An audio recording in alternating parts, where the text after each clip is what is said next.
ever said yes when you should have said no? What does a house look like after it's burnt down?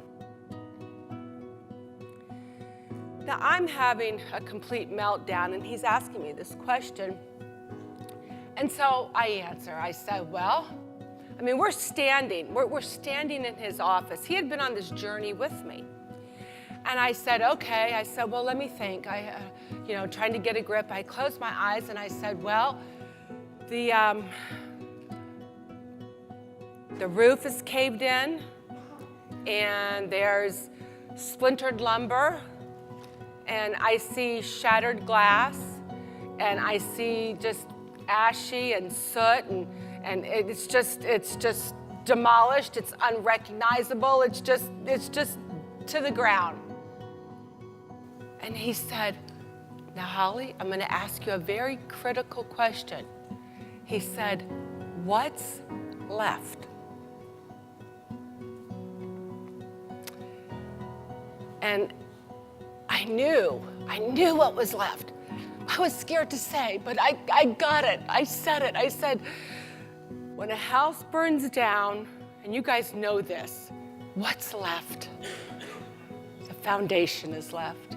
I said, the foundation? And he said, yes, Holly. He said, you still have your foundation. Beware of awfulizing. Awfulizing. Isn't that a great word? Awfulize. You can say it. Just go ahead. You can be like, I hope no one hears me say it. Awfulizing. That's a weird word. Awfulizing. Yeah. Prison taught me a little bit about that. What is awfulizing?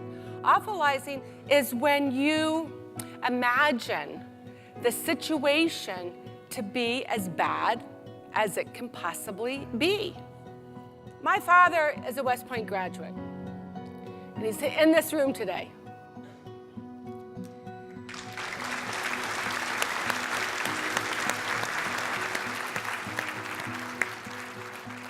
Well, don't do that. He can be difficult, really difficult.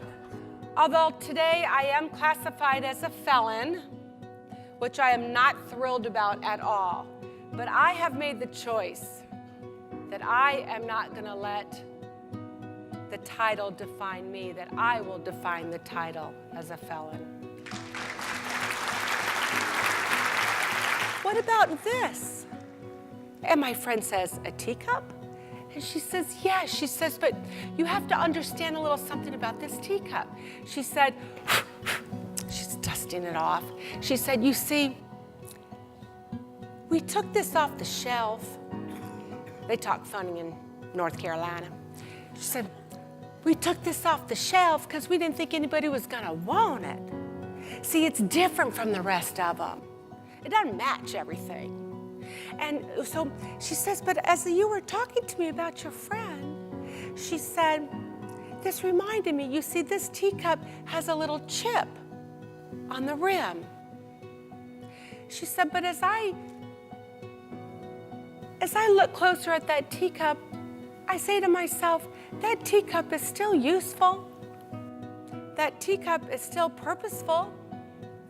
And then the salesperson said, you know, as I take a closer look at it, well, actually, I'm making up this part. It has a lot of intrinsic beauty.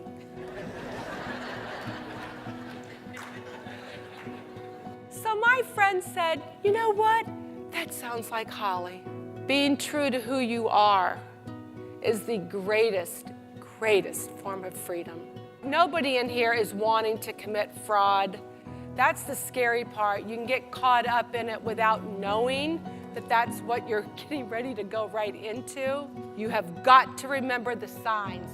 The first one is, don't put yourself in harm's way at the risk of helping someone else.